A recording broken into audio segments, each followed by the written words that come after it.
Sir हम बचपन से सुनते आ रहे हैं कि जो भाषा होती है वो समाज को जोड़ने का काम करती है, पुल की तरह रहती है।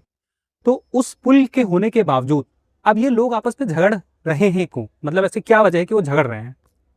नहीं, भाषा जोड़ने का काम जितना करती है तोड़ने का भी उतना ही करती है। ये तो स्थापित सिद्धांत है। अगर भाषा केवल जोड़ती तो बांग्लादेश ना बनता। श्रीलंका इतने साल तक गृह युद्ध में रहा, क्यों रहता? स्विट्जरलैंड में, ऑस्ट्रिया में, बेल्जियम में इतनी दिक्कतें हुई, क्यों होती? कनाडा के दो हिस्से होते होते बचे, क्यों ऐसा होता? सब तो भाषा से ही हुआ। तो भाषा के साथ क्या कोई भी एथनिसिटी हो, एथनिसिटी का मतलब है धर्म, जाति, नस्ल, जनजाति, भाषा। ये वो प्राथमिक पहचान समूह की होती है जिसके लिए लोग मर मिटते हैं। इन सब में से सबसे गहरी पहचान भाषा होती है, क्योंकि पैदा होते ही हम भाषा में ही सुनते हैं, भाषा में ही बात करते हैं, सोचते भाषा में हैं, महसूस भाषा में करते हैं, बोलते भाषा में हैं। तो भाषा, धर्म, जाति, नस्ल सब सेकेंडरी हैं, सबसे पहले भाषा है। तो भाषा के साथ हमारा एक ऐसा लगाव बनता है। ये वैसे ही हुआ कि आप कहते हैं प्रेम तो जोड़ता है, तोड़ता क्यों है? तो जिससे आप प्रेम करते हैं कोई और उससे प्रेम करके देखे, फिर तोड़ देगा एकदम। आपको पॉजिटिवनेस भी तो होती है ना। तो एक भाषा आपकी है, आप अपनी भाषा में कंफर्टेबल हैं, एक समूह है। और मनुष्य को जिंदा रहने के लिए दो इमोशंस चाहिए। एक कलेक्टिविटी, कि हम सब एक हैं, वी फीलिंग, जिसका चरम है नेशनलिटी। और एक चाहिए अदर्स, हमें दुश्मनी भी करनी जरूरी है। जिसका कोई दुश्मन नहीं है वो जी नहीं पाएगा। हमारे इंसान होने की प्रक्रिया में, इवोल्यूशन के प्रोसेस में, हम जिस तरह से डेवलप हुए हैं, हम बहुत सारे दुश्मनों से लड़ते लड़ते डेवलप हुए हैं। तो दुश्मनों की जरूरत हमें बहुत बेसिक लेवल पे होती है। और जिसके दुश्मन नहीं है वो फिर क्रिएट करता है दुश्मन। जिसका कोई नहीं है वो अपने अंदर ही क्रिएट करने लगता है। इसलिए हमारे हार्मोन्स जो होते हैं ना, कुछ हार्मोन्स सही हैं, ऑक्सीटोसिन जैसे जो प्यार, मोहब्बत, सब, समूह, सहयोग, उसके लिए हैं।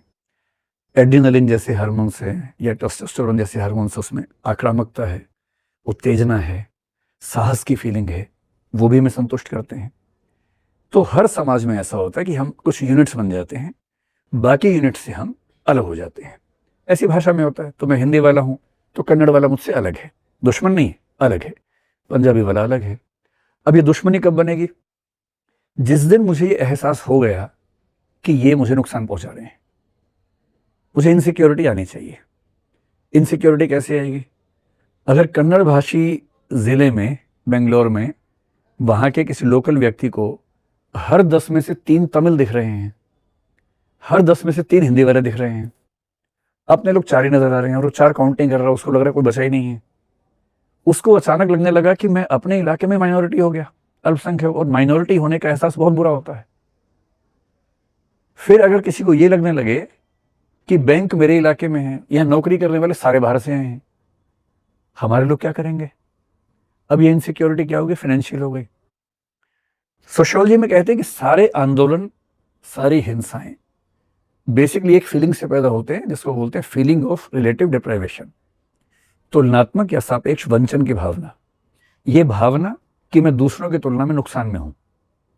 इस भावना के बिना ना नक्सलवाद पैदा हो सकता है, ना आतंकवाद पैदा, ना उग्रवाद पैदा होगा, ना कोई आंदोलन पैदा होगा। तो जब किसी लिंग्विस्टिक ग्रुप को यह फील होने लगे कि मैं अपने ही इलाके में नुकसान में आ गया, मैं अपने ही इलाके में माइनॉरिटी हो गया, मैं अपने ही इलाके में डर के चलता हूं, कहीं 4 लोग किसी और भाषा वाले घेर ना ले मुझे अकेले में, ये जो असंतोष है, फिर उसे कोई हवा देने वाला मिल जाए। जिसको इलेक्शन लड़ना है, उसको लड़ना है इलेक्शन, वो सोशल मीडिया पे वीडियो बना के डालेगा, सब लोग परेशान होंगे, फिर वो एक रैली करेगा, आंदोलन करेगा, सबको इकट्ठा करेगा, झुंड बनाएगा।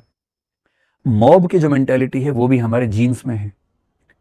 इंसान के इंसान बनने की शुरुआत कहां से हुई? जब एप्स झुंड में रहने लगे। झुंड में रहना सुरक्षा का एहसास होता है। और अब झुंड में हमेशा तभी है जब किसी झुंड से झगड़ा आपका होने वाला है, वरना कोई झुंड में क्यों रहेगा? झुंड में रहने का सबसे बड़ा एहसास ही ये है कि हमारा झगड़ा किसी और झुंड से हो सकता है।